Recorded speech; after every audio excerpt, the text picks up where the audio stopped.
Olá, povo de Deus, estamos aqui para mais um vídeo hoje falando da palavra de Deus. Recentemente, numa entrevista, Ed Renekiewicz mais uma vez falou a respeito de atualizar a Bíblia, atualizar a palavra de Deus. Segundo ele, não é para sermos honestos, não é querer corrigir a Deus, mas é não trazer a ética da época da escritura da Bíblia para os tempos atuais, dizendo que ninguém leva em consideração de maneira literal alguns textos de Jesus. Tá? Então, você que gosta desse canal, curta, compartilhe, você me ajuda. Tá? Hebreus 4,12 ele vai falar a respeito da palavra de Deus, pois a palavra de Deus ela é viva e eficaz, e mais afiada que qualquer espada de dois gumes.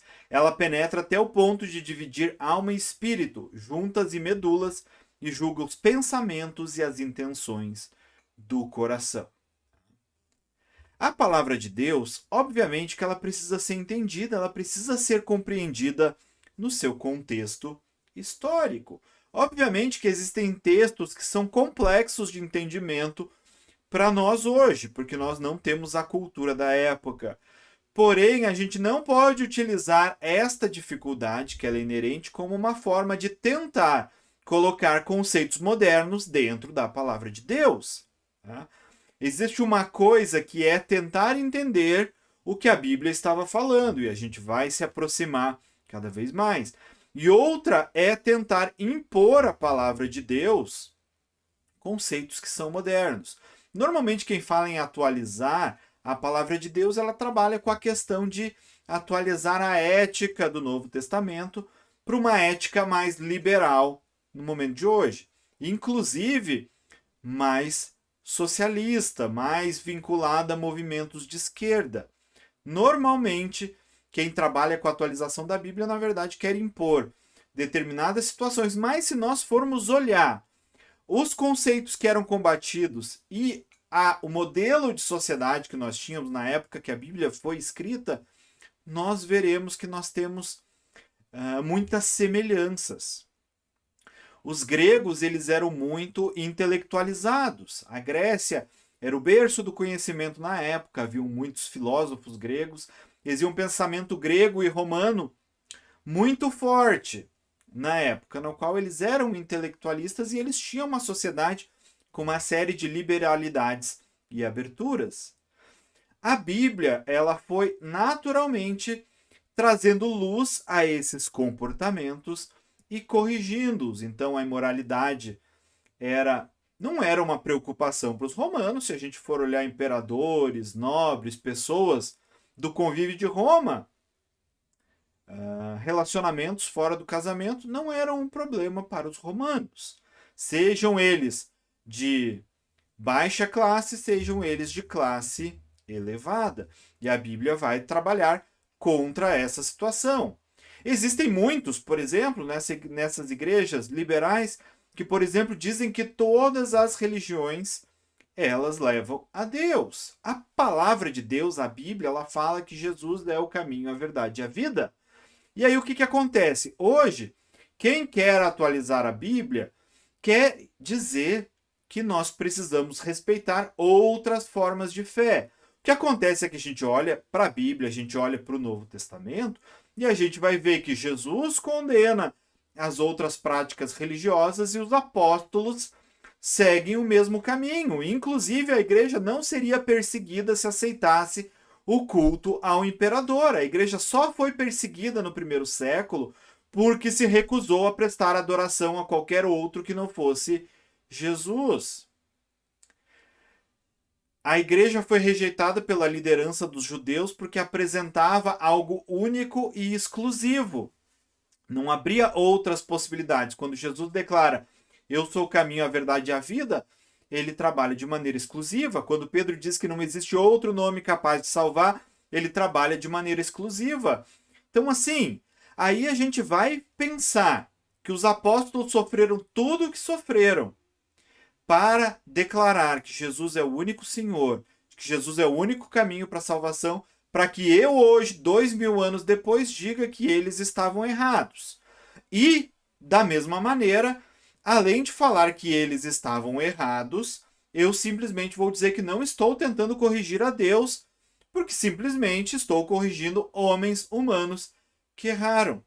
Tudo isso está na base do pensamento cristão. O cristianismo ele vem de uma cultura judaica e com o advento do Messias, nós temos a plenitude dos tempos, nós temos uma doutrina que ela é perfeita. E quando Jesus ele fala que é melhor para alguém arrancar os olhos do que com os 2 olhos ser lançado no fogo do inferno, Jesus está fazendo uma hipérbole, ele está utilizando uma ferramenta de exagero, mas que ela não é incorreta, porque se for verdade que os seus olhos estão impedindo que você mantenha uma vida reta, é melhor que você arranque os 2 ou que você perca os 2 para que você entre no reino dos céus.